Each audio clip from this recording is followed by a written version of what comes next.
c'était juste pour vous mettre dans l'ambiance en fait. Donc on m'a présenté tout à l'heure comme professeur des universités à Rennes 2, anthropologue des usages des technologies numériques, co-directeur du GIS Marsouin. Je ne continue pas la carte de visite, sinon j'en ai pour 2 heures. Par contre, vous voyez qu'en bas, il y a une petite mention. Je suis travailleur social de formation initiale, et ce n'est pas tout à fait neutre, puisque j'ai fini cette formation initiale à l'Université de Montréal, il y a bien des années, et que j'ai fait mon stage de 3e année d'éduc au Massachusetts Institute of Technology, ce qui fait de moi un être hybride et de moi un maître Jedi. Alors, est-ce que tout le monde sait ce que c'est qu'un Jedi? Oui, c'est bon? Non, parce que là, quand j'interviens devant les psys, il faut que je vérifie. Désolé pour les psychologues qui sont dans la salle. Je ne vous raconterai pas tout d'un tas d'anecdotes.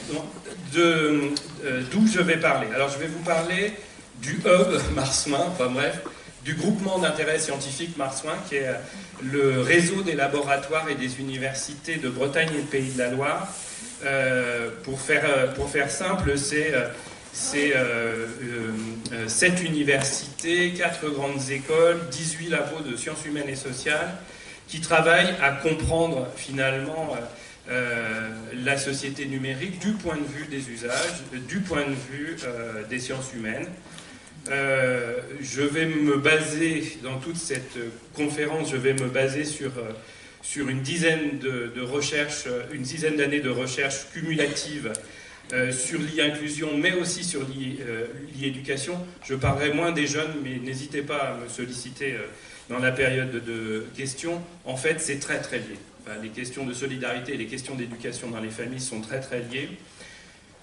Je vais vous présenter des statistiques, je vais vous présenter un certain nombre de retours de recherche, mais mon boulot quotidien de chercheur, c'est d'être au plus près des usagers. Pourquoi être au plus près des usagers? Parce que tout ce qui circule sur les technologies numériques est de l'ordre de la représentation. Et donc pour objectiver ça, il faut vraiment regarder ce que font vraiment les gens avec les technologies, y compris les professionnels. Donc en ce moment, je suis en train de me promener en forêt de Brocéliande avec une collègue assistante sociale qui fait de l'information sociale, et notre objectif, c'est d'identifier comment ça se passe dans les zones rurales isolées, comment ça se passe pour les publics invisibles, etc. Alors, je ne vais peut-être pas trop illustrer ce matin, je reviendrai en fin de journée en essayant de vous avoir écouté pendant la journée. Je reviendrai sur ces retours, on va dire, directement terrain. Notre ambition ce matin, c'est de vous poser finalement les bases pour comprendre la société numérique. Alors, qu'est-ce que c'est que cette drôle d'idée de faire de l'anthropologie des usages, d'accoler anthropologie et numérique? Alors, 2 éléments vraiment essentiels. Le premier élément, c'est la profondeur historique des technologies numériques. Lorsqu'on ne sait pas que le courrier électronique a été inventé en 1971 par Ray Tomlinson dans le démarrage des gros tuyaux qu'on appelait l'ARPANET, on interprète au premier degré tout ce rejet que peut avoir, je reprendrai ça, que peuvent avoir les publics de la dématérialisation, les plus vulnérables vis-à-vis de la dématérialisation, qui considèrent que le courrier électronique est finalement le langage de l'administration, qui peuvent le vivre très très mal, comme quelque chose de très très jugeant. Ce que je suis en train de vous raconter, c'est que finalement, ces technologies ont une histoire, mais que chacun, par rapport à cette grande histoire des technologies, nous avons une histoire et une expérience personnelle.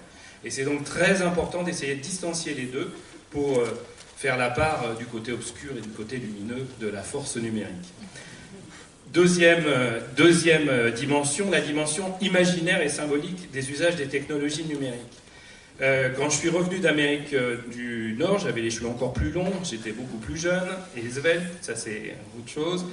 Mais nous étions, comment dire, cette génération était imprimée en fait par l'arrivée de la micro-informatique, etc. Et en fait, à terme, je me suis rendu compte que la manière dont nous pensons les technologies a une influence directe sur la relation qu'on va avoir aux autres. Ça veut dire qu'une des premières attitudes à adopter, c'est de se questionner soi-même sur ses propres pratiques, de manière à pouvoir entrer en relation avec les autres. Ces dimensions imaginaires, je ne vais pas, comment dire, en parler énormément. Je vais juste vous illustrer ça par une petite vidéo qui, à mon sens, est tout à fait parlante. J'espère qu'il y aura du son. Ah. Non, vite. Puis, on fera des postes récepteurs de télévision bijoux, comme il y a des postes de TSF bijoux. Des postes de poche, grands comme une lampe électrique. Plus besoin d'acheter un journal, on se branchera sur l'émission d'information, ou sur l'éditorial politique, ou sur la chronique de mode, ou sur le compte-rendu sportif, voire même sur un problème de mots croisés. Et la rue présentera un singulier spectacle.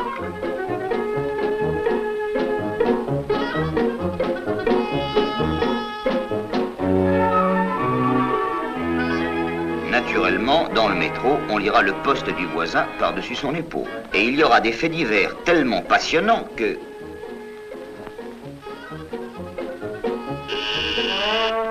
Et je ne parle pas du feuilleton. Il était devant elle était devant lui. Ils étaient l'un devant l'autre, heureux de se sentir émus, émus de se sentir heureux. La télévision sera pour tous un besoin plus impérieux encore qu'aujourd'hui le cinéma ou la radio. Toutes les voitures seront munies d'un poste récepteur. Espérons qu'il n'y aura pas souvent de mauvaises nouvelles susceptibles d'affoler les conducteurs impressionnables. Écoutez maintenant notre rubrique de faits divers. Aujourd'hui, dimanche de Pâques, jour sanglant pour les automobilistes. On nous signale le 124e accident de la journée.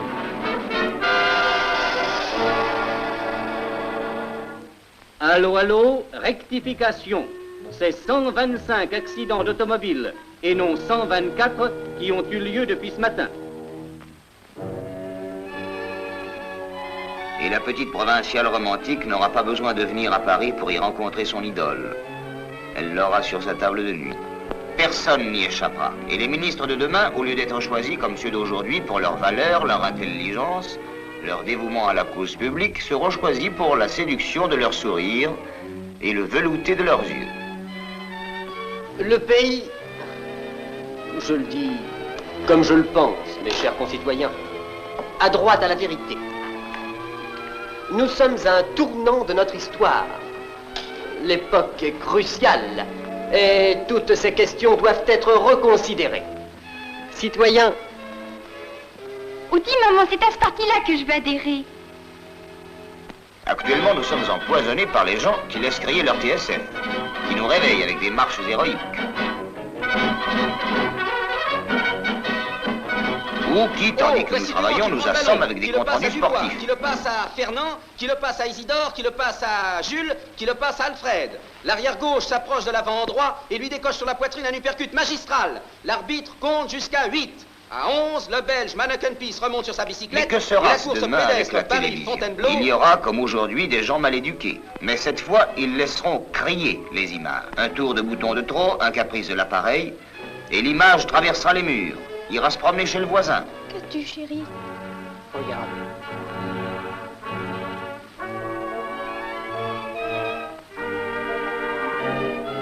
On trouvera un match de boxe dans la soupière.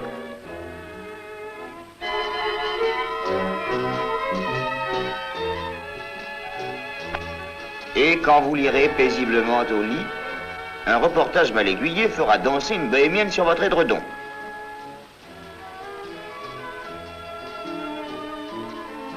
Cyprien, je te défends de caresser les images. Vous dira votre femme. Et vous vous assoupirez en songeant aux temps heureux où la télévision sera en relief. Car vous avez soif de progrès.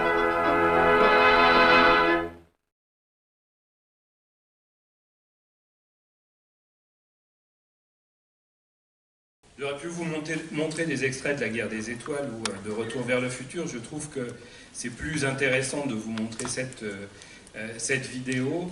Alors, un petit élément de contexte, je torture mes étudiants tous les ans pour qu'ils me ramènent des documentaires audiovisuels qui traduisent les imaginaires des technologies, ce que Ballandier appelle des techno-imaginaires. Et il y a 3-4 ans, ils m'ont ramené ce bijou, puisque le titre de la fiction s'appelle La télévision bijou. C'est un documentaire de 1947 sur un scénario de René Barjavel. Pour ceux qui ne le connaissent pas, René Barjavel est un des grands auteurs de science-fiction francophone. Il travaillait à la Jules Verne, c'est-à-dire qu'il lisait toute la presse scientifique de l'époque, et il nous a produit ce qui s'appelle une utopie filée. Cette utopie filée, je ne sais pas si vous avez remarqué, elle nous décrit l'Internet d'aujourd'hui. Clairement, hein, on est, y compris YouPorn à la fin, parce que je sais pas, on a commencé à travailler un peu sur la pornographie sur Internet, et la plupart du temps, les gens disent, bah non, on est arrivé dessus par hasard, c'est pas de ma faute, etc. La bohémienne arrive par hasard, mais vous avez vu aussi le GPS, vous avez vu aussi la société spectacle. Cette utopie filée, elle part de l'instrument technologique qui était totalement intégré à la société française en 1947, qui n'est absolument pas la télévision, mais la radio. On sort de la guerre. Hein. La télévision était expérimentale, une antenne dans la Tour Eiffel et quelques appartements parisiens. Et Barjavel nous propose ça. Ce que je suis en train de vous raconter, c'est qu'on a longtemps cru, finalement, que cette culture geek, dont on parle quelquefois avec un petit sourire, elle ne concerne pas que les concepteurs des technologies, elle concerne aussi les usagers. Pour ceux et celles qui sont en secteur, nous avons des retours d'observation, par exemple, sur les couples migrants, enfin sur les familles migrantes, qui se sédentarisent à un moment donné, qui sont dans leur premier appartement. Ce qui saute aux yeux, c'est la taille de l'écran de télévision. Et non pas l'ordinateur, la taille de l'écran de télévision. La question qu'on doit tous se poser, c'est comment on génère ce type de représentation pour que ces familles, qui ont vécu des choses absolument horribles, en viennent à considérer que la modernité occidentale, ça commence par un écran le plus grand possible. Donc voilà, je vais essayer de vous faire rentrer dans ces logiques-là de manière effectivement à appréhender ça en tant que professionnel, mais parce qu'il n'y a pas d'appréhension de la société numérique en tant que professionnel qui ne passe pas par une appréhension de la société numérique personnelle. C'est-à-dire qu'en même temps, j'espère qu'en sortant de cette journée, vous réfléchirez autant à vos pratiques numériques personnelles qu'à vos pratiques numériques avec les usagers. Il est très important, finalement, d'essayer de stabiliser notre vocabulaire. Donc je ne sais pas si vous avez remarqué, mais le numérique est arrivé, finalement, il y a peu de temps. Et on est même en train de commencer à parler de digitalisation des entreprises, de digitalisation de l'information, etc. Je vous rappelle que digital et numérique, c'est la même chose. On est en train de se demander quand même qu'est-ce que veulent dire ces transformations de vocabulaire permanentes. J'ai vécu l'arrivée de la micro-informatique. Milieu des années 80, on voit arriver le multimédia, vous savez, les premières souris, Windows, etc. Enfin, le Macintosh aussi. Début des années 90, on voit arriver l'Internet que nous connaissons aujourd'hui. Je vous rappelle que pas très loin d'ici, au CERN de Genève, Tim Berners-Lee libéralise les codes du web en 1992. Donc c'est à la fois pas très loin et c'est quand même, et ce qui s'est passé depuis 92 est vraiment important. Puis on a parlé à longueur de temps des TIC, vous savez, les technologies de l'information et de la communication, qu'on qualifiait de nouvelles technologies de l'information et de la communication. Elles ont été nouvelles 20 ans. Puis comme le web patinait un petit peu autour de la crise là, du milieu des années 2000, on a parlé du web 2.0. Vous voyez bien que tout ce vocabulaire, cette manière de nommer les choses, a vraiment de l'importance. Lorsque je suis intervenu à l'Université populaire d'ATD Quart-Monde il y a quelques mois, vous savez tous ce que c'est une université populaire. Le mouvement ATD Quart-Monde, on va dire, accompagne les personnes dans la plus grande vulnérabilité. On est vraiment sur les publics les plus lourds pour essayer de réfléchir, pour qu'ils gagnent en pouvoir d'agir, en réflexion, etc.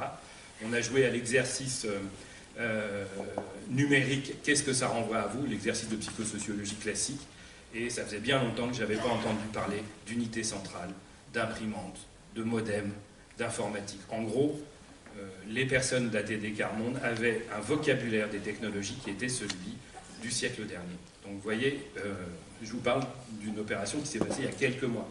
Vous voyez que les représentations qu'on va avoir les uns et les autres sont quand même des représentations très différenciées, ce qui crée plus que des exclusions, on va dire des distances, et que en mesurer la distance, c'est vraiment très, très, très, très important, puisque effectivement, au-delà d'une certaine distance, on rentre dans le registre de l'exclusion.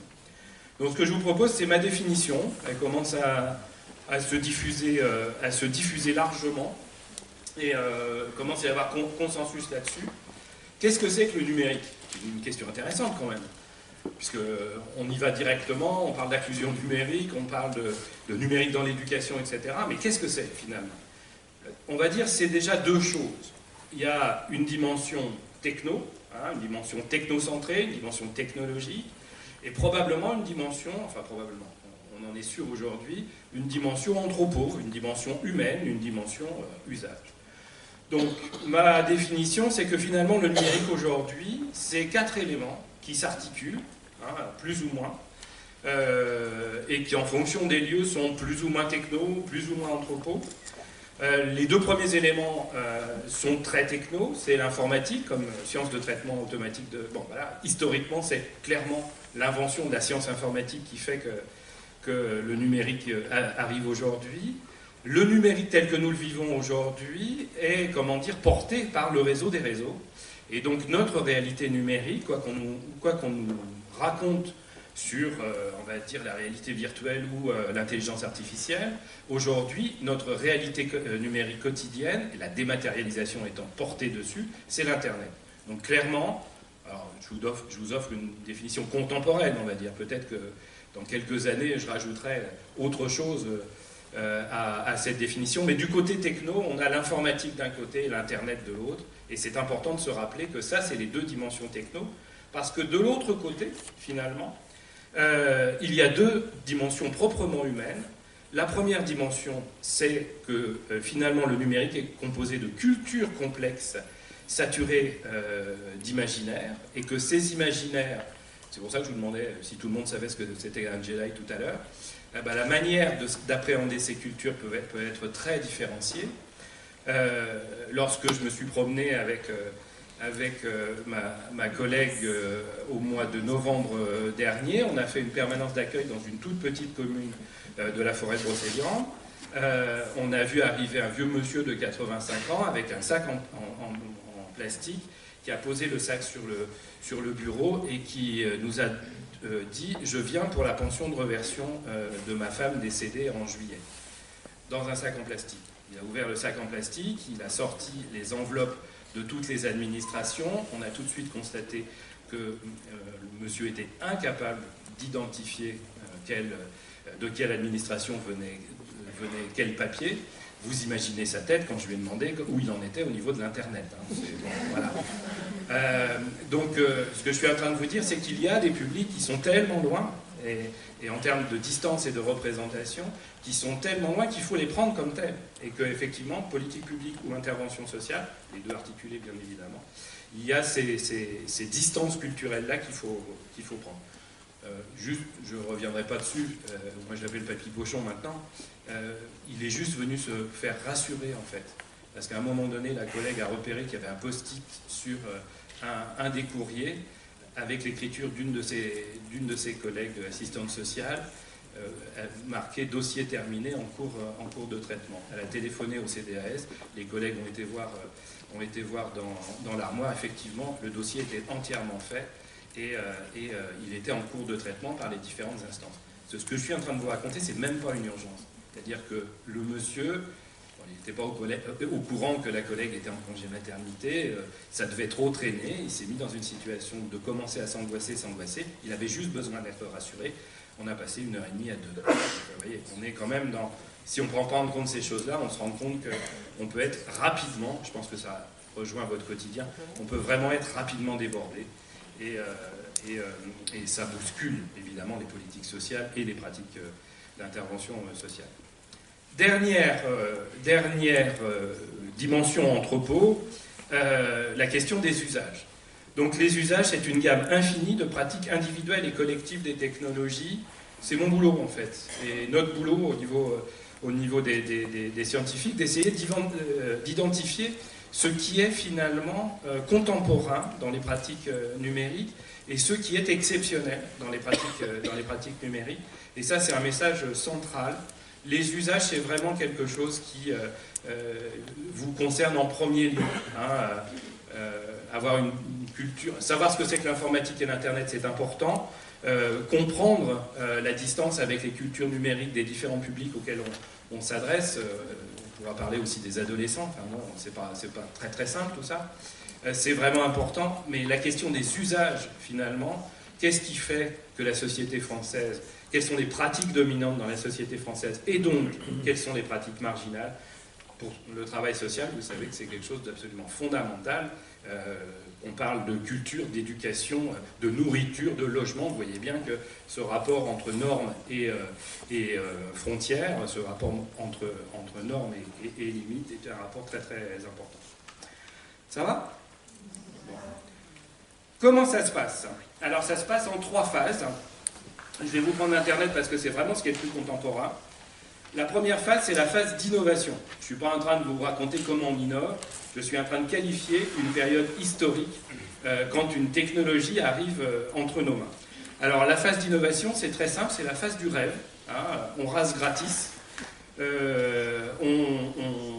va imaginer que ces technologies vont résoudre plein de choses.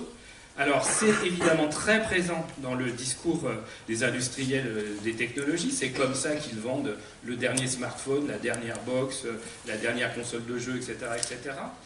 Mais globalement, nous sommes aussi très impressionnés par ces phases-là, parce que ces discours nous renvoient finalement à la possibilité de rêver, fantasmer, désirer ces technologies qui vont déclencher l'acte d'achat. Ça va très loin.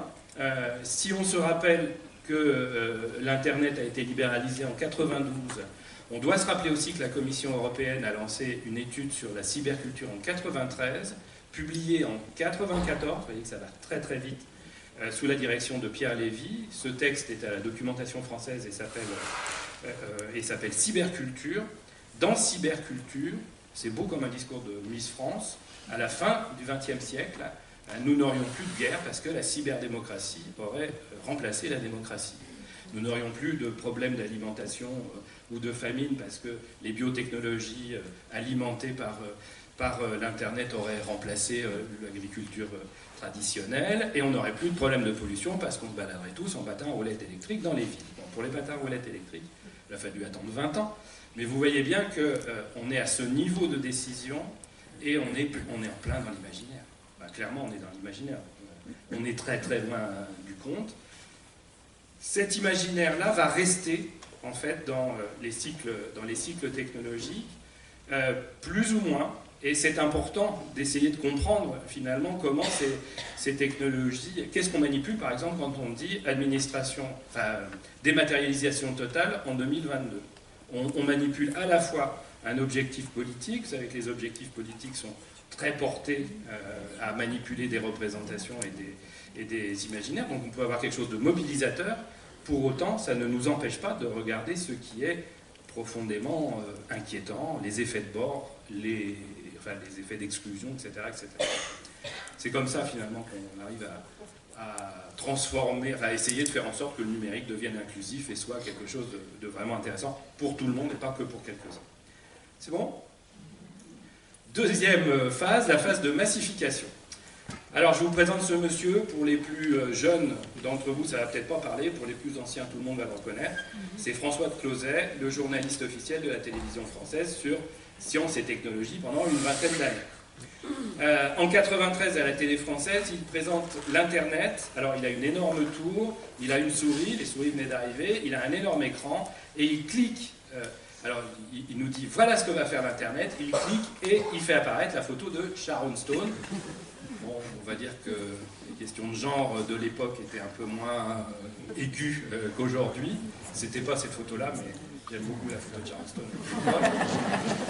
Immédiatement après, tous les pères de famille notent l'adresse où télécharger Sharon Stone, vont dans les j'exagère à peine, vont dans les supermarchés.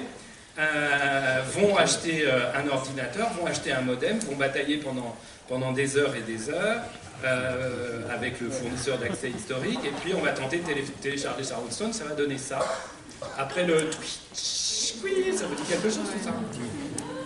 Et à un moment donné, au 4e cheveu, ça va s'arrêter forcément, puisque soit on aura host not found si le réseau est mal configuré, soit on aura le fameux fatal erreur de Microsoft, le truc qui ne vous culpabilise pas. Ce que je suis en train de vous raconter, c'est que la phase de massification est une phase paradoxale et très importante pour nous, puisque tout le monde est concerné par ça.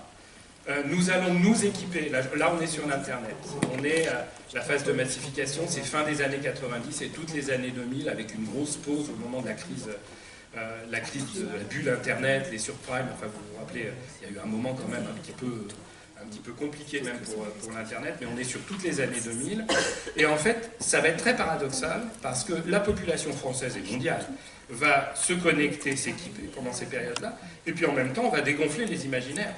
C'est-à-dire que globalement, on va pouvoir aller télécharger Sharon Stone, enfin se lever de bonheur, alors que finalement, on peut peut-être commencer à faire du courrier électronique, on peut peut-être commencer à faire d'autres choses que ce qu'on nous avait vendu, et ça c'est la phase de massification.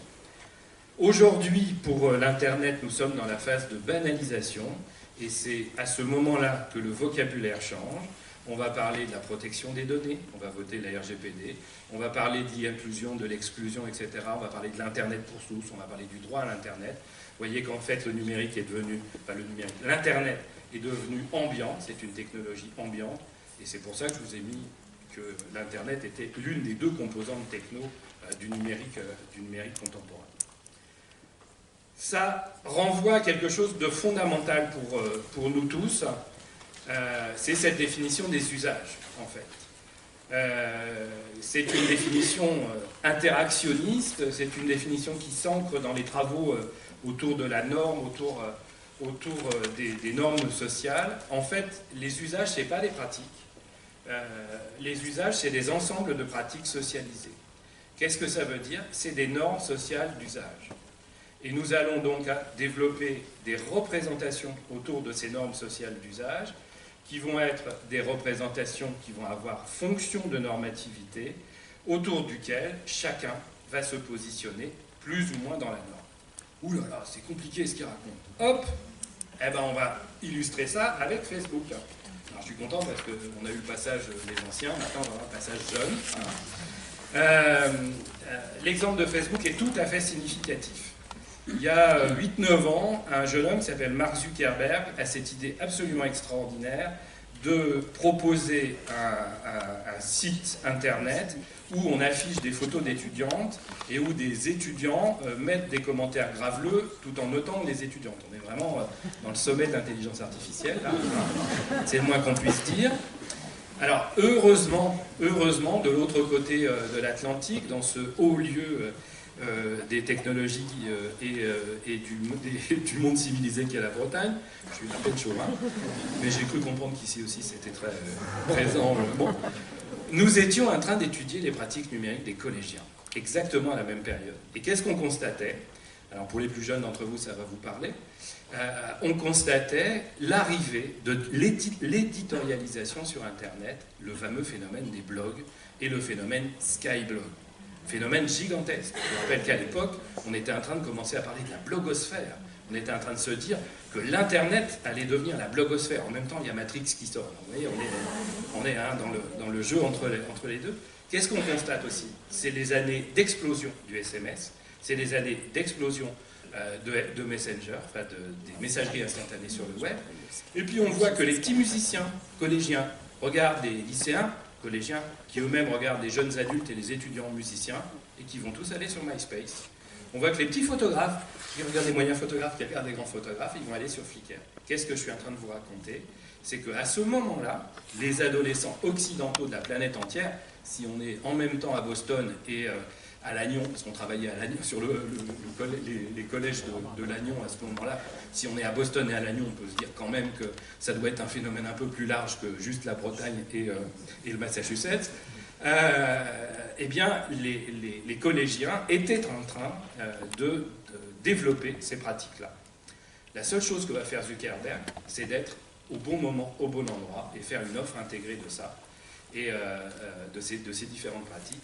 Et Facebook va se développer auprès des lycéens américains, pas des étudiants, des lycéens américains, qui, si vous savez un peu, il y a 2 ans de décalage dans les systèmes éducatifs, correspondent en gros à nos fins de collège et début de lycée. Alors je continue.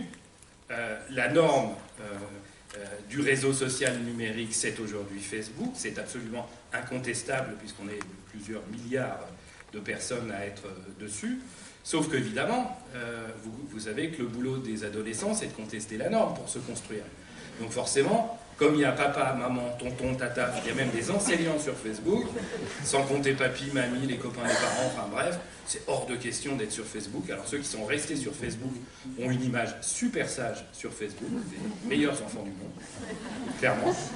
Et puis en même temps, pour les plus jeunes, ils sont en train de s'éclater sur TikTok, sur Instagram et sur Snapchat, qui se construisent en regard de la norme Facebook. Donc, c'est clair ce que je viens de vous dire? Regardez les technologies numériques comme finalement des normes sociales d'usage. Et quand on prend l'exemple des réseaux sociaux, effectivement, on voit ce qui est comment dire, ordinaire pour un adolescent d'aujourd'hui, ce qui était ordinaire hier, et donc les mesures à l'écart. Pour vous donner un ordre d'idée, je crois que je ne reviendrai pas trop dessus, mais j'ai une de mes doctorantes qui a soutenu une thèse sur les jeunes sans domicile fixe, sur les pratiques numériques des jeunes sans domicile fixe, une immersion très longue, etc. Elle a constaté que chez les galériens, en général, les gamins issus de l'éducation spécialisée avec des troubles sociaux très importants, qui n'ont rien à voir avec les punks à chiens et les autres tribus, entre guillemets, de la rue, les pratiques numériques sont des pratiques numériques de début de collège. C'est-à-dire que des gamins qui ont entre 18 et 20 ans vont avoir des pratiques numériques totalement immatures, comme ils ont des pratiques sociales totalement immatures. Ben, voilà, vous savez, il n'y a pas de virtuel, il n'y a pas de réel, tout ça n'est pas décorrélé. En fait, on peut regarder les technologies comme nous permettant aussi de comprendre les écarts à la norme. Alors je continue, hein, c'est un peu la matinée, comment dire, théorique, je vous laisserai le PowerPoint. Donc ça, c'est la construction de la norme. Maintenant, comment ça se passe au niveau de la construction générale de l'usage? Donc nous avons un ensemble de techno-imaginaires qui est à disposition de tout le monde. Nous avons des distances culturelles vis-à-vis de ces imaginaires. Ces imaginaires se cristallisent en représentations. C'est le passage, comment dire, un peu psychosociaux. La représentation, c'est ce qui permet d'identifier nos environnements, en particulier les objets, pour savoir finalement, pour se projeter, pour avoir une intention d'usage, pour savoir à quoi ça sert. Il faut que je sache que ça c'est un micro pour me mettre à parler dedans. Et les représentations, contrairement aux imaginaires, sont très marquées et culturellement et historiquement. C'est-à-dire qu'elles sont fugitives. Le meilleur exemple que je vais vous donner là-dessus, c'est les travaux de mes collègues québécois. Vous trouvez ça sur des vidéos YouTube en ligne, qui présentent des cassettes VHS à des gamins entre 5 et 7 ans. Je garantis, avec l'accent québécois, en plus des petits, c'est à mourir de rire. Ils regardent ça dans tous les sens. Nous sommes dans une société d'images. L'image est présente partout, sauf qu'elle est dématérialisée, elle vient des plateformes, elle est sur les ordinateurs, les tablettes, etc. etc. Ils n'ont pas la moindre idée de ce que c'est qu'une cachette VHS. Pourquoi? Parce que la représentation du magnétoscope, de la cassette, etc. a disparu. Et ça voilà, ce sont des choses qui sont vraiment importantes à regarder. La représentation déclenche la pratique des technologies numériques, alors ou pas, hein, on reparlera de ceux chez qui ça ne déclenche pas. Ces pratiques se socialisent en usage, et les usages, on va dire, vont transformer les formes des imaginaires successivement. Alors je peux vous prendre par exemple l'exemple du robot. Vous voyez que sur cette cartographie, c'est le travail qu'on a mené avec Pierre Musso sur la modélisation des imaginaires. Vous avez à la fois des imaginaires qui sont excessivement anciens, qui relèvent des mythes et de l'Antiquité occidentale. Je vous rappelle qu'une partie non négligeable des divinités de l'Antiquité, qu'elles soient égyptiennes, grecques ou latines, étaient des hybrides. Hein, voilà, donc on est vraiment dans quelque chose qui s'installe sur le temps long. Et puis en même temps, vous voyez qu'il y a une énorme phase au XIXe siècle, lors de l'avènement de la société industrielle. Je vous parle de Frankenstein, je vous parle de Dracula. Juste avant, on a l'histoire du golem. Et que là, vous avez Avatar, vous avez Matrix, et que notre société numérique est aussi marquée par ces imaginaires. Sauf que vous voyez, il y a un tronc global autour du robot, par exemple. Que vont se saisir finalement les différents usagers. Alors, je vous illustre ça. J'ai l'intention de vous faire un cours sur les imaginaires, mais deux illustrations importantes de ce dispositif. La jeune femme qui est affichée là, c'est Aimée Muline. Aimée Muline, c'est l'une des premières paralympiques, athlète donc des Jeux paralympiques, qui a revendiqué ses prothèses. Elle est en couverture de la plus grosse revue américaine, donc elle va utiliser les imaginaires numériques pour faire quoi? Pour transformer la représentation du handicap. Vous savez tous, ceux qui travaillent depuis quelques années en tout cas, que dans les dernières années, la représentation du handicap, sous pression de cette idée de société inclusive, s'est transformée comme elle ne s'était pas transformée de manière aussi radicale dans les années précédentes. Aimée Muline va continuer ça, elle va devenir mannequin, elle va devenir actrice, elle va devenir sujette de la presse people. Vous voyez bien qu'il y a une transformation massive de la représentation. C'est pas la seule, mais je la prends à dessein. Et donc cette transformation massive qui s'ancre au milieu des années 2000, aujourd'hui, c'est une ambassadrice mondiale de la cause des handicapés. Elle va avoir de l'influence sur le jeune homme qui est en dessous. Alors le jeune homme qui est en dessous, c'est Nicolas Huchet. Il y a en 2013-2014, Nicolas Huchet baladait sa déprime d'accidenté du travail. Il s'était fait couper un bras par un accident du travail. Il était en train de péter un câble, pour faire simple, dans la ville de Rennes, puisqu'il s'était rendu compte que la sécurité sociale lui proposait une prothèse remboursée à pince. Voilà. Donc l'image qu'il dit, c'est: j'avais le choix entre être un crabe ou imaginer dévaliser une banque, parce que les prothèses nord-américaines à 10 000 $, j'exagère, mais bon, on est dans ces logiques-là, étaient absolument inatteignables. Et il tombe sur l'histoire d'Aimée Muline, il tombe sur d'autres histoires, et il commence à regarder du côté des technos, et il tombe sur la tribu des barbus chevelus qu'on trouve dans les Fab Labs. Je pense que vous savez tous ce que c'est qu'un Fab Lab, atelier de fabrication numérique. Donc dans les Fab Labs de Rennes, ils sont mignons, ils ont du mal à accueillir les filles, ils ont du mal à accueillir ils ont plein de caractéristiques, c'est plutôt des jeunes surdiplômés, etc. Sauf qu'ils ont en général les cheveux comme ça, vous voyez ce que je veux dire? Et que quand Nicolas est venu les voir, il a dit: bah, il n'y a pas de problème, tu veux une prothèse, t'as qu'à la fabriquer. Ils appliquent la règle des Fab Labs du MIT, tu veux faire un truc, tu le fais toi-même. Nicolas Huchet est devenu le spécialiste de la prothèse libre, reproductible, etc. Success story. Mais comme c'est un breton et pas une américaine, il ne va pas en faire une success story personnelle. Il crée un Fab Lab dans l'école d'éducateurs de Rennes qui s'appelle My Human Kit. Et My Human Kit, c'est le premier Fab Lab d'auto-réparation des personnes en situation de handicap. Ce que je suis en train de vous raconter, c'est que de là, on est arrivé là.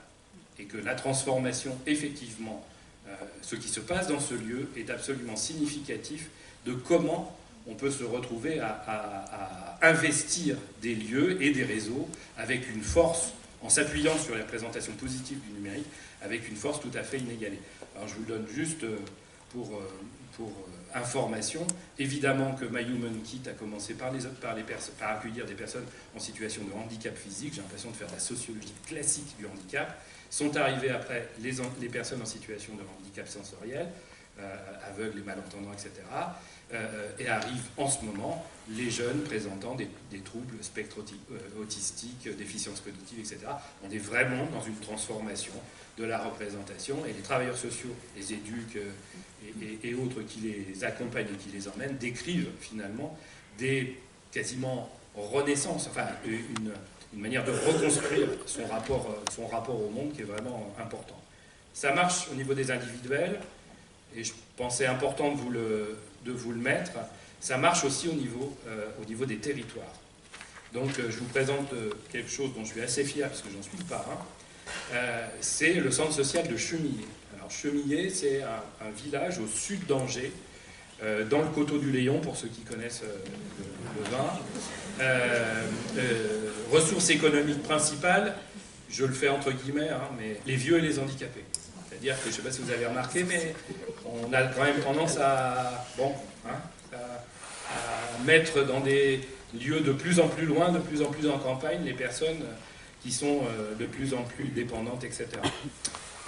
Arrivent les petits débrouillards dans ce centre social, ils arrivent avec leurs imprimantes 3D, avec leurs cartes Arduino et leurs découpeuses de laser, et arrivent dans le centre social de Chemillé des anciens, parce qu'il n'y a pas de jeunes.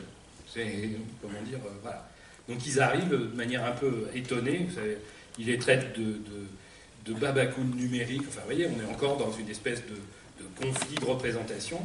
Puis à un moment donné, il y a les papis qui disent « mais ça c'est super intéressant ce que vous proposez, mais nous on faisait ça avant dans nos garages ». Et les papis ont ramené leurs boîtes de clous, leurs outils, etc., etc., et ont commencé à bricoler ensemble. Et puis arrivent en même temps les mamies. Les mamies, elles ramènent leur machine à coudre, elles ramènent tout ce qu'il faut, et elles se mettent à bricoler ensemble. Et les jeunes arrivent après. La dernière fois que j'ai visité ce lieu qui s'appelle le Bocal, il y avait une recherche de financement, donc il y avait les élus qui étaient là. Il y a une des mamies qui s'est levée, qui s'est retournée vers les élus en disant « Eh, moins fort, là on est en train de bosser ». Donc c'est quand même très très très intéressant. Qu'est-ce qu'ils ont fait? Ils ont réveillé les Mauges. Les Mauges, c'est ce territoire qu'il y a entre Cholet, Saumur, Angers, qui est un ancien territoire textile dont l'histoire remonte au Moyen-Âge, qui a été complètement laminé par les transformations industrielles du XXe siècle. Et tous les anciens ont ça en tête, comment le transmettre quand on est uniquement soit au sein de la famille, etc., et quand on n'a pas de lieu collectif. Ça, c'est une vraie démonstration que ces lieux collectifs-là, à base de numérique, c'est-à-dire que finalement, les questions numériques offrent juste l'opportunité de réinventer ça. Et c'est vraiment important. Je ne sais pas si vous connaissez ce travail de mes collègues du CEREC de Caen, qui s'appelle l'Atlas du décrochage scolaire. Lorsque vous empilez toutes les cartes socio-démographiques, c'est-à-dire les caractéristiques des familles, sociales, économiques, etc., sur plusieurs années, et que vous superposez la carte du décrochage scolaire, vous vous rendez compte que les gamins qui sont le plus en décrochage scolaire sont dans des territoires qui ont été maltraités par le XXe siècle. On est dans le nord et les mines, enfin le nord, l'est et les mines, enfin je pense que vous devez avoir des territoires comme ça, et que cette histoire-là, elle peut être, comment dire, réinvestie, réappropriée. On peut faire de l'intergénérationnel autour de ça, autour de lieux numériques, de maisons numériques, de hubs numériques, etc. C'est bon? Suivez toujours? Bon. Alors, je viens de vous parler finalement des processus externes de construction des usages. Maintenant, je vais vous parler des processus internes. Comment nous, finalement, nous approprions ces technologies. Le premier processus, c'est le bricolage. Le bricolage, c'est l'art de faire avec ce qu'on a. J'ai arrimé ce concept au texte de Lévi-Strauss qui s'appelle « La pensée sauvage », où Lévi-Strauss nous dit pour que, on va dire, nous sortions de la préhistoire, pour que la révolution, on l'a appelé comme ça, la révolution paléolithique existe, il a fallu finalement que nos ancêtres chasseurs-cueilleurs apprennent dans des environnements finalement clos. Environnement clos, non pas par l'espace, comme la métaphore du garage pour le bricoleur, mais par leur capacité à comprendre cet espace. Je suis en train de vous raconter que finalement, chasser le lance-pierre tout seul chasser le mammouth tout seul avec un lance-pierre, c'est pas très efficace, il fallait mieux s'y mettre à plusieurs, et que manger certaines baies était mortel, etc. Tous ces savoirs-là, Lévi-Strauss les qualifie de savoir de bricolage. réfléchissons bien, qu'est-ce qu'on est en train de faire avec les technologies? Est-ce que l'un d'entre vous a déjà ouvert un mode d'emploi des technologies? Est-ce que l'un d'entre vous est capable d'utiliser la totalité des fonctionnalités de son smartphone ou de son ordinateur, etc., etc. En fait, nous appréhendons ces technologies plutôt dans la posture du bricoleur, et c'est très important de la reconnaître parce que ça nous permet finalement d'éviter cette culpabilisation du fatal erreur. Une bonne partie du discours des technologies, c'est aussi de culpabiliser l'usager quand ça ne marche pas. C'est jamais de la faute des ergonomes, des programmeurs, etc., ni encore moins des industriels, c'est toujours de la faute de l'usager. Non, l'usager, il a son espace, il a sa capacité ou non à rentrer dedans, et comme tous les bricoleurs, eh ben, chacun a son style, chacun est capable de faire des choses plus ou moins élaborées, et ce qui donne finalement dans le travail social cette histoire de s'autoriser à faire. Vous savez que à la fois dans l'éducation, dans la culture, etc., la grande question c'est la formation, la formation, la formation. Avant la formation, il faut probablement l'appropriation, c'est-à-dire que plaquer des formations, ça ne marche jamais. Par contre, faire en sorte que les différents professionnels se rendent compte qu'ils ont besoin de formation et qu'ils demandent des formations, entre guillemets, adaptées à leur situation, à ce qu'ils vont qualifier de niveau, enfin, etc., c'est probablement beaucoup plus efficace. Donc ça veut dire, assez clairement, lâchez-vous sur les technologies numériques, et ça vous permet aussi de voir ce qui vous concerne et ce qui ne vous concerne pas. Quand on parle de la dématérialisation, on a fait un travail ergonomique avec les marsouins, on a toute une équipe de psycho-ergonomie très très pointue, etc. On a analysé les sites. À votre avis, quel est le site le site d'État le plus ergonomique de France? Les impôts. Mais alors, de très très loin. C'est marrant, Bercy, il y a l'air d'avoir un peu de sous, ils ont embauché des gens, enfin, pour payer les impôts, traduire les impôts, etc. Ça va très très bien. Et à votre avis, quel est le pire? C'est bien, la NTS, c'est assez terrible, effectivement. On a aussi le site des cartes grises, qui lui-même... Oui, c'est le même. Et le pire, c'est qu'ils sont buggés, donc c'est extraordinaire. Quand on demande l'aide, ça revient, etc. Ce qui veut dire, si vous êtes vraiment en position il y a une injonction, mais ce n'est pas uniquement une injonction, hiérarchique, ce n'est pas uniquement une injonction politique. Vous voyez bien que la société numérique est là. Il y a de la norme. Il y a, je vous présenterai tout à l'heure les chiffres d'où on en est, il y a de la norme sociale autour de nous, donc il y a une forme d'injonction. Pour que cette injonction ne devienne pas paradoxale, il faut s'autoriser à bricoler.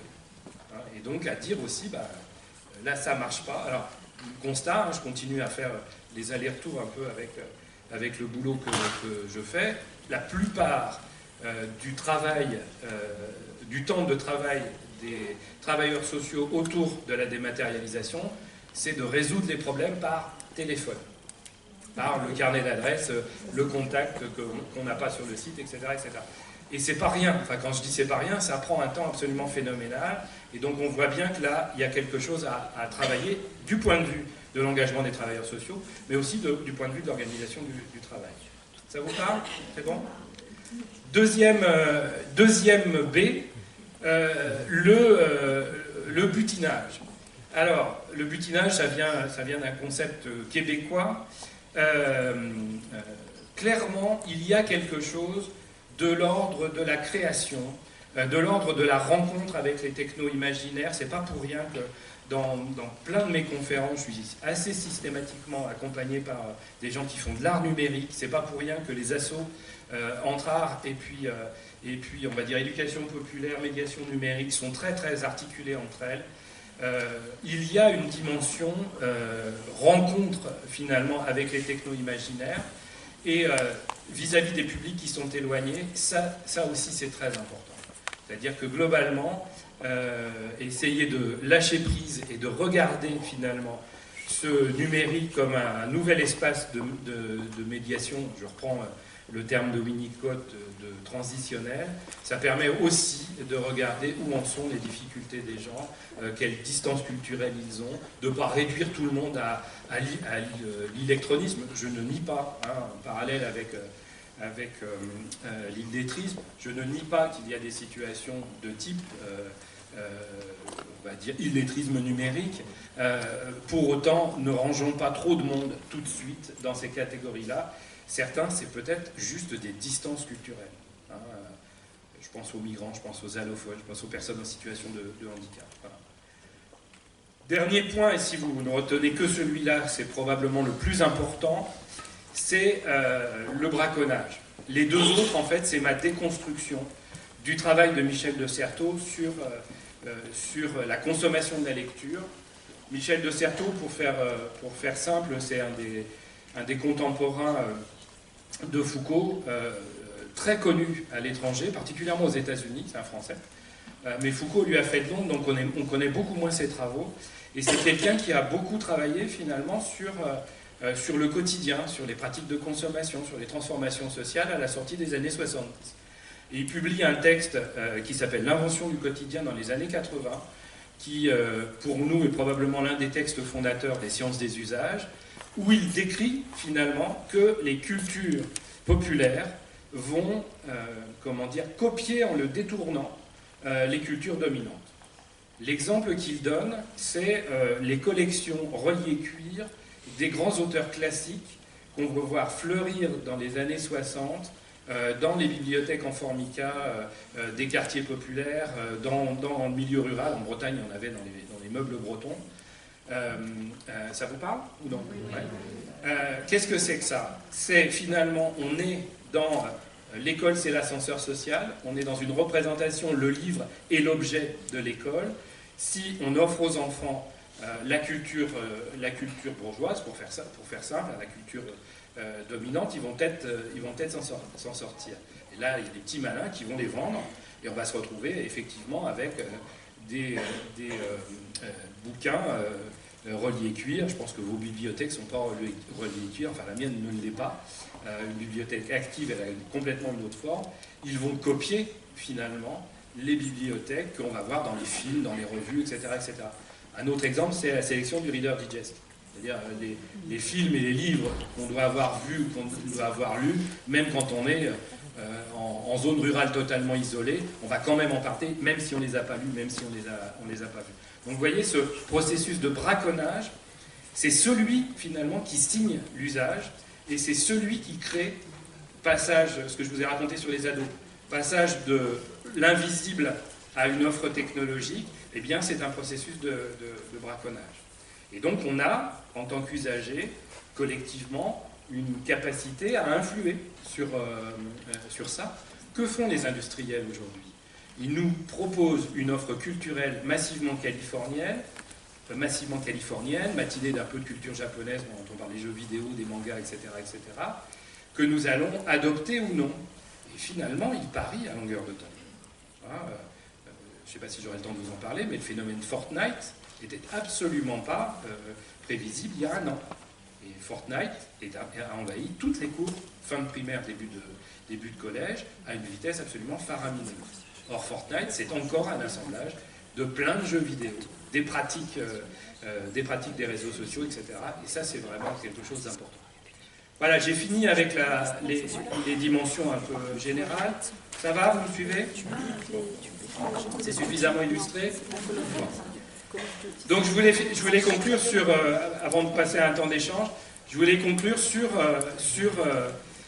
la question de la fracture numérique.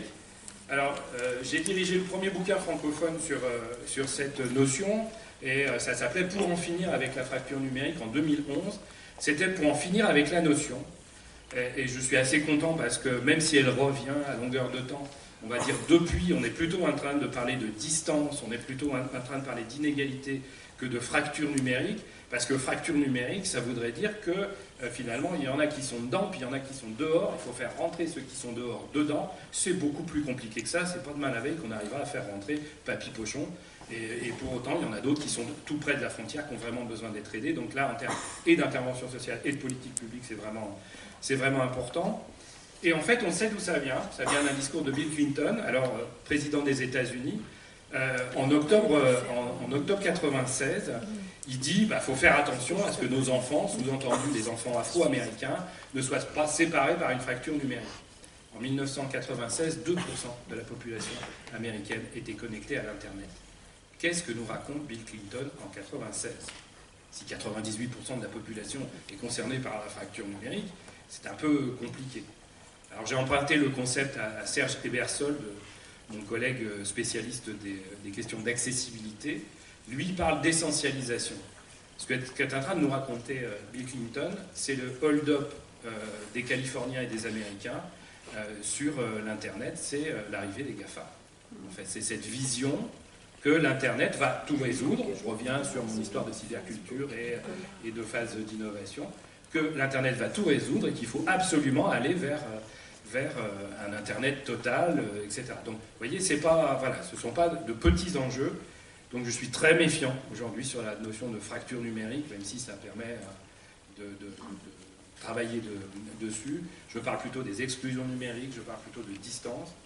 Et ça a commencé dès 2012, lorsqu'on s'est rendu compte, en travaillant sur les non-usagers de Bretagne, sur Internet, que les catégories classiques de l'époque, les seniors et les pauvres, entre guillemets, étaient encore très présentes, mais que 65%, c'est le petit rectangle transparent, que 65% nous disaient qu'ils n'utilisaient pas les technologies numériques, 65% des non-usagers, qu'ils n'utilisaient pas les technologies numériques parce qu'ils étaient isolés socialement.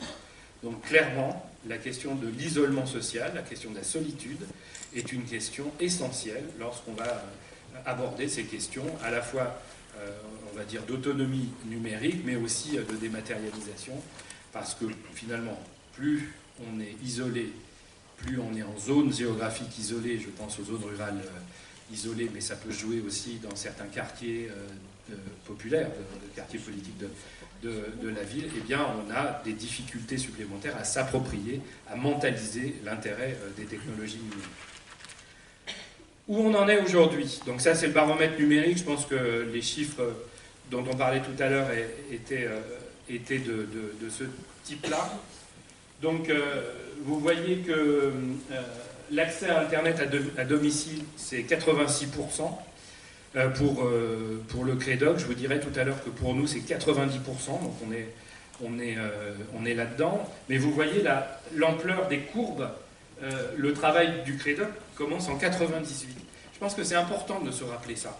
C'est-à-dire qu'en 98, 4%, c'est ça, 4% des Français étaient connectés à Internet. Ça a été quand même très, très, très vite.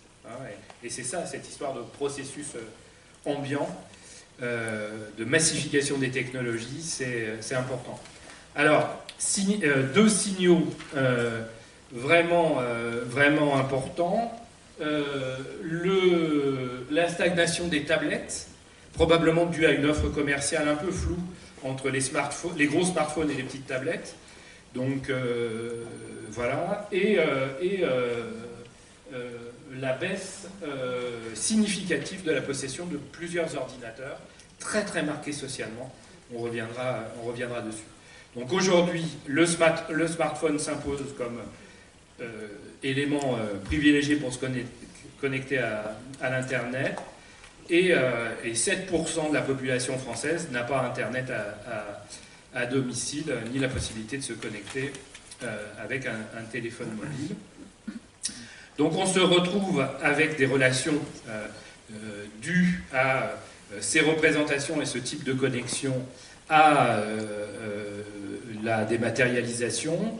Vous voyez que pour 37% de la population, on a quand même un constat de complexification. C'est pas rien, on n'est pas strictement et uniquement sur la niche des plus démunis. On constate par exemple, je vous en reparlerai tout à l'heure, que certains anciens qui déclaraient les impôts dans les années précédentes sont en train de jeter bébé avec l'eau du bain en disant là ça devient vraiment trop compliqué, la CARSAT ça marche pas, toutes les démarches handicapées ça marche pas, etc., etc. Ça devient trop compliqué, donc ils arrêtent aussi de déclarer les impôts. Et on est sur des processus de déconnexion volontaire dû à la surcharge et à un manque d'accompagnement. Donc vous voyez, c'est quand même important de le regarder. Voilà, en gros, on se retrouve avec une numérisation qui entraîne un sentiment de simplification pour une majorité de population et de complexification pour une tranche non négligeable de la population. Je voulais vous conclure finalement, avant de revenir vous voir tout à l'heure, sur le travail exemplaire de ma collègue Dominique Pasquier, qui a fait un travail non pas auprès des publics en difficulté, mais des familles modestes, de 2016 à 2018 à peu près. Quand elle parle de familles modestes, elle a travaillé en Basse-Normandie autour des assistantes maternelles. Vous voyez quand même que c'est aussi des acteurs de l'intervention sociale, autour des ouvriers agricoles, autour des ouvriers des petites entreprises locales, autour des employés municipaux. Donc vous voyez, on est vraiment sur les familles modestes, même si elles travaillent sur les familles modestes. Alors ça donne qu'il y a des surprises dans ce texte. La première surprise, c'est qu'il considère que Internet est une seconde école. Ça doit vous surprendre, logiquement, parce que c'est pas l'Internet du tout, c'est YouTube. Et c'est le YouTube filmé au téléphone pour vous montrer comment on réensemence un jardin, pour montrer comment on répare le moteur de la R12, pour montrer comment on fait la tarte tatin. Enfin, vous voyez, il y a quelque chose là qui est en train de se produire de l'ordre de la mutualisation des savoirs dans des petits savoirs, entre guillemets, petits vraiment à mettre entre guillemets, dans des savoirs qu'on va qualifier de discrets, de non valorisés par l'école, etc., qui sont vraiment importants. Je ne vais pas vous en faire beaucoup sur la question de l'administration. Le mail qui est vécu comme un instrument de torture, la dématérialisation inhumaine et brutale. Je vous rappelle qu'on est au démarrage de l'opération, que les questions de médiation, les questions de schémas départementaux d'accessibilité, etc., n'avaient pas encore été évoquées. Donc l'étude est vraiment intéressante parce qu'elle tombe au moment où on démarre et elle décrit que finalement, les représentations, ce que je vous racontais sur le mail tout à l'heure, c'est-à-dire que moi j'ai un mail depuis 92. Et mon rapport au mail n'a absolument rien à voir avec quelqu'un qui découvre le mail uniquement parce qu'il doit répondre à des injonctions de l'administration. J'essaye de convaincre les CPE et les proviseurs adjoints qu'il faut arrêter d'envoyer des injonctions scolaires aux familles populaires par mail. Un, parce qu'elles ne les lisent pas. Deux, parce que quand ils les reçoivent, c'est systématiquement pour parler des absences, du décrochage scolaire, etc. On est systématiquement dans du jugement. Donc vous voyez là, on est en train de construire une représentation du mail qui va faire, pour faire très simple, d'un pauvre instrument classique, très très répandu dans la société, un objet qui va devenir de plus en plus négatif. Et c'est une question de transformation de représentation. Du côté des réseaux sociaux, les réseaux sociaux, c'est apéro Facebook. Pour faire très clair, on organise les fêtes de famille, on organise les fêtes de copains, mais alors, ce qui se passe à l'autre bout de la planète, ça glisse, mais alors, fondamentalement. Donc ça, c'est vraiment important de le regarder, puisque c'est une mythologie, presque. Et deux autres éléments importants. Le premier, c'est que dans les familles modestes, la question de la différence entre le travail et la vie privée est une question fondamentale. Ça veut dire quoi? Ça veut dire que, rappelez-vous, un certain nombre de revendications des Gilets jaunes, le regard sur, on va dire, les upper classes, enfin les classes plus aisées, hyper connectées, joignables à longueur de temps, etc., et celle des classes populaires est radicalement différente. Ils gardent des années 60-70 cette idée que le travail et les loisirs, que le travail et la famille, c'est différent. Quand on revient sur le concept d'extimité proposé par Serge Cicéron, qui dit que finalement les technologies numériques brouillent les frontières entre le privé et le public, vous voyez bien que là, il y a un vrai souci de conflit, un potentiel souci de conflit important. Et enfin, le dernier sujet, c'est le bon coin. Alors ça, c'est vraiment extraordinaire. C'est-à-dire qu'en gros, les familles populaires n'utilisent pas Amazon. Vous savez, Amazon, le truc qui permet d'acheter n'importe quoi à n'importe qui, tout en mobilisant d'énormes cargos, en rentrant dans des logiques de surconsommation, etc. Non, c'est le Bon Coin. Elle décrit des situations où finalement des anciens vont mettre des tas d'objets sur le Bon Coin, pas pour les vendre, pour discuter des objets avec des gens. Donc on est dans une espèce de vide-grenier numérique. Alors les gens qui ont monté le Bon Coin ne s'en sont pas rendus compte, mais le Bon Coin, il a un look un peu de site des années 80, sans trop de machin. Là, pour le moment, ils sont en train de se dire, ouais, bah, on va toucher à rien, parce que là, visiblement, ça fonctionne. Et c'est vraiment très intéressant, parce que là, on est dans du braconnage. Typiquement, on est dans du braconnage. Le modèle d'e-commerce généralisé, etc., a besoin d'être séquencé. Et là, on est aussi dans une espèce d'économie circulaire, d'écologie par le dessous. Enfin, c'est vraiment intéressant. Deux autres rapports d'étonnement. Il me reste quoi, 5 minutes? Ouais, 3, ça marche. Deux autres rapports d'étonnement. Le premier, c'est un Candy Crush. Alors, madame est assistante maternelle. Vous savez tous que les assistantes maternelles sont l'exemple même du métier de l'extimité, du métier de la confusion des frontières. Elles travaillent chez elles, avec toutes les complexités. Hein. Je pense qu'il faut rendre hommage aux assistantes maternelles. Et Dominique Pasquier décrit très très bien cette femme qui dit à son mari tous les soirs « Stop, moi j'ai besoin de 10 minutes de jeu de Candy Crush » et qui explicite que c'est son rituel pour finir sa journée et re-rentrer dans la sphère domestique. Pour caricaturer, elle lui dit « T'attends 30 secondes pour enfiler tes chaussons, ouvrir ta bière et regarder la télé. » Bon, si j'avais pu imaginer qu'un Candy Crush puisse être féministe, c'est vraiment très très très intéressant. Donc là encore, il me semble le message important qu'on est plusieurs à passer, mais là c'est Dominique Pasquier, c'est qu'il faut vraiment regarder les pratiques numériques des publics et partir de ces petites pratiques-là pour en faire quelque chose d'autre.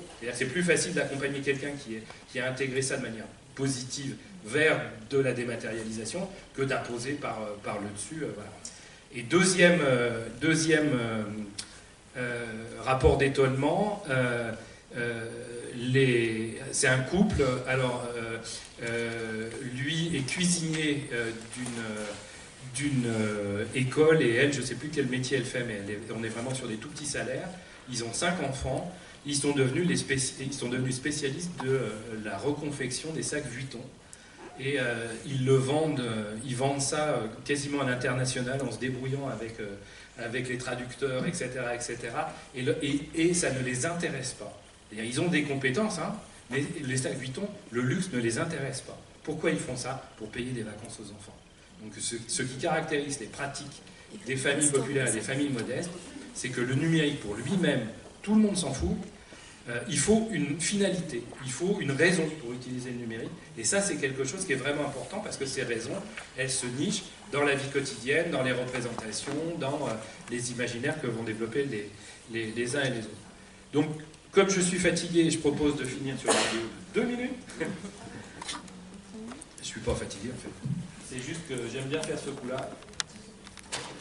Donc c'est mon clone d'été, hein, les cheveux plus courts. Et c'est la présentation de l'enquête Capuni qui me servira de conclusion. Ah, décidément. Je vais voir un truc. Seriez-vous prêt à abandonner votre smartphone comme 14% des Français? Retour aux sources avec l'enquête Capuni. Elle a permis de récolter 7000 questionnaires concernant les pratiques numériques des Français métropolitains de 18 ans et plus. En plus de faire cette photographie des usages numériques en France, elle fait une focale sur les pratiques dans les zones rurales isolées, les ZRI, et les quartiers politiques de la ville, les QPV. Capuni est soutenu par les régions Bretagne et Bourgogne-Franche-Comté, ainsi que par la mission Société numérique.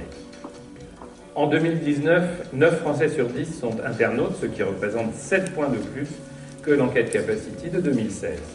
Néanmoins, une part non négligeable de Français n'ont qu'un téléphone simple et pas un smartphone, particulièrement chez les plus âgés. 3 raisons. La première, le manque de débit. La deuxième, le manque d'intérêt. La troisième, le manque de compétences. Une autre raison émerge, la limitation volontaire de la consommation de biens technologiques, cette fameuse déconnexion volontaire, qui a l'air de s'installer durablement dans le paysage, puisqu'elle atteint des professions intermédiaires, des retraités, dont le niveau de vie est plutôt moyen, voire élevé. En fonction des définitions, on aurait entre 5 et 18 millions d'exclus du numérique en France, ce qui provoque forcément dans les familles des facteurs d'inégalité multiples. On peut les dénombrer en 3 catégories: les habitants des zones bas débit et des zones blanches, les personnes en situation de pauvreté-précarité, et enfin les déconnexions volontaires et involontaires. Il est urgent de construire une médiation numérique différenciée en fonction des publics et des territoires. 3 actions à mettre en place: soutenir et reconnaître les bénévoles, former les professionnels de l'éducation, du social et de la culture à la médiation numérique, et enfin, je dirais presque surtout, recruter des médiateurs numériques non précaires qui dépassent les emplois jeunes, les emplois d'avenir et les services civiques. Votre attention. Eh bien, écoutez, un petit temps. Merci pour